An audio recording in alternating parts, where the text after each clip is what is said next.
bien-aimés, je vous salue au nom de Jésus-Christ. Êtes-vous heureux? Moi, je suis très heureux, car les bontés de Jésus se renouvellent chaque matin. Le Seigneur Jésus qui nous a créés dit « Je serai avec vous aujourd'hui, je vous conduirai ». S'il nous parle ainsi, n'y aurait-il pas de la joie dans nos cœurs? Pourquoi devrions-nous avoir peur alors que Jésus lui-même est avec nous? Nous pouvons affronter tout ce qui arrive. Donc, si Jésus est avec vous, cette joie et ce courage viendront dans votre cœur. Vous vous demandez peut-être ce qui se passera s'il est avec nous, il combattra pour vous. Parfois, nous ne pouvons pas affronter les problèmes seuls. Lorsque certaines luttes et afflictions s'approchent, parfois, vous ne pouvez pas vous opposer aux méchants, à ceux qui ont du pouvoir, de l'autorité ou de la richesse. Vous ne pouvez pas les vaincre. Ils peuvent se dresser contre vous et causer des problèmes. Et ce problème peut dépasser vos capacités. Il paraît tellement grand que vous pensez ne pas pouvoir le gérer. Ne serez-vous pas troublé vous demandant quoi faire? J'ai moi-même connu de telles situations. Mais lorsque je vais vers le Seigneur, il me dit « Reste tranquille et je m'en occuperai. » C'est tout. Tu restes calme et je m'en occuperai. Et quand je regarde après quelque temps, ce problème n'est plus là. De nombreux incidents comme celui-ci se sont produits. Ne vous l'ai-je pas dit? Voici la mer Rouge. Je me tiens sur la rive de la mer Rouge, du côté de l'Égypte. C'est cette mer que le Seigneur a divisée en deux pour son peuple. Il est consigné dans l'histoire qu'il a séparé cette mer large de 18 kilomètres et a créé une terre sèche en son milieu. C'est l'histoire écrite dans la Bible. Lorsque cela s'est produit, le Seigneur a prononcé une parole. Exode 14, Moïse dit au peuple « L'Éternel combattra pour vous et vous gardez le silence. » Gardez le silence, car l'armée de Pharaon approchait. Le roi d'Égypte était venu avec son armée de chars pour les réduire à nouveau en esclavage. Ce peuple venait tout juste d'être délivré d'une esclavage vieille de 400 ans. Ils n'étaient pas entraînés à la guerre et ne savaient pas se battre. Ils n'avaient pas non plus d'armes. Ils étaient venus avec leurs familles, leurs femmes, leurs enfants et leurs biens, et ils avaient campé là. Ils étaient en route vers le pays de Canaan. Il y avait la mer d'un côté et l'armée de Pharaon de l'autre. Que faire maintenant? Ces gens ne pouvaient pas descendre dans la mer. Comment auraient-ils pu traverser une mer large de 18 kilomètres et ses vagues? Non seulement cela, mais si seulement l'armée de Pharaon entrait, elle les détruirait.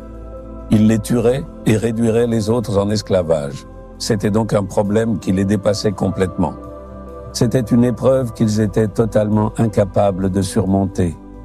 Que faire? Alors, la parole de Dieu est venue par l'intermédiaire de Moïse. Gardez votre calme, restez tranquille. C'est tout. Le Seigneur combattra pour vous. Il sait que vous ne pourrez pas vous battre et gagner.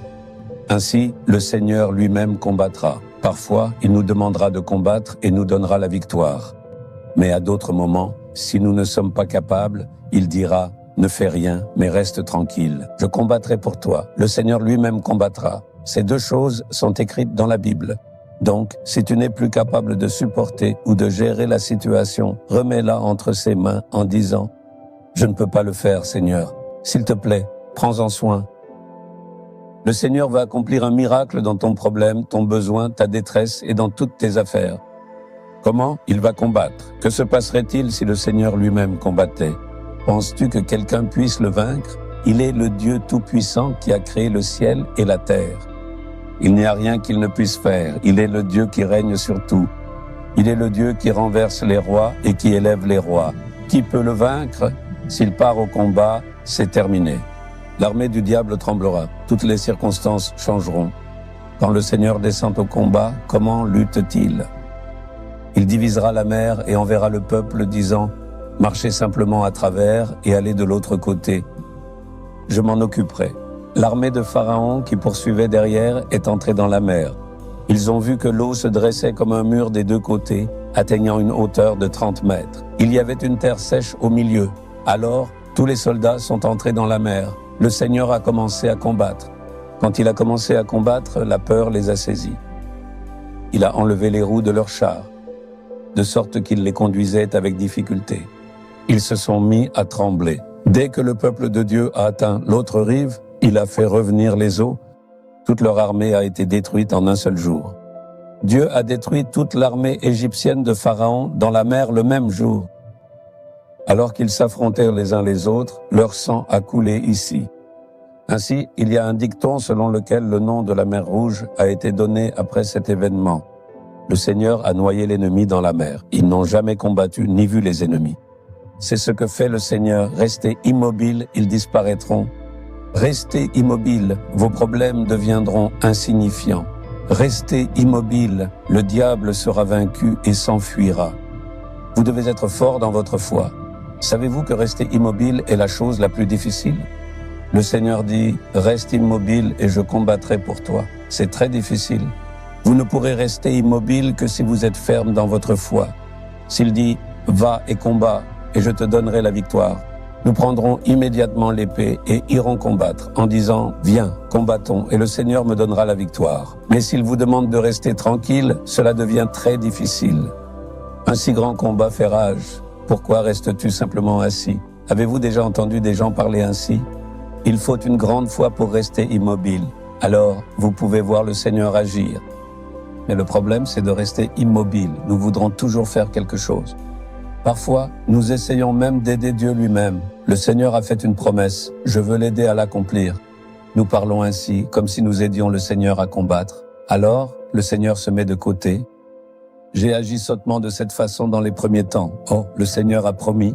S'il faut que cela s'accomplisse, laisse-moi agir. Si nous commençons à faire certaines choses, le Seigneur se retirera discrètement. Si tu lui demandes, pourquoi ne fais-tu rien, Seigneur? Il dira, t'ai-je demandé de faire quoi que ce soit? Ne t'ai-je pas demandé de rester tranquille pour que je puisse m'occuper de tout? Ce n'est que lorsque tu restes immobile que je peux agir. Si tu essaies de faire quoi que ce soit, tu vas tout gâcher. Je ne pourrai alors rien faire. D'accord, Seigneur, pardonne-moi s'il te plaît, et je resterai tranquille. Si tu restes ainsi immobile, les choses avanceront. J'ai vu de nombreux miracles se produire de cette façon. Donc, maintenant, j'ai compris. Si le Seigneur m'a demandé de rester tranquille, c'est tout, je ne m'inquiéterai pas, quoi qu'il arrive. Le Seigneur s'occupera de tout. Il donnera la victoire. Même dans ta vie, reste tranquille et le Seigneur combattra pour toi. Il fera un miracle pour toi. Les choses se termineront d'une manière que tu n'aurais même pas imaginée. Le crois-tu? Ce n'est que lorsque tu as la foi que tu peux rester tranquille. Demande au Seigneur, donne-moi cette foi. Ce n'est qu'en ayant une foi inébranlable et ferme dans le Seigneur et sa parole que tu peux rester tranquille. Alors seulement tu pourras voir un miracle. Dis-lui, Seigneur, tu m'as fait une promesse. Alors je resterai tranquille et tu combattras. Tu t'occuperas de tout. Tu arrangeras les choses. Je resterai immobile. J'attendrai avec foi. Je demeurerai en ta présence. J'attends avec foi et espérance que tu accompliras un miracle. Je vais voir un miracle. Au nom de Jésus. Amen. Amen. Abonnez-vous à la chaîne YouTube Jésus Redeems français.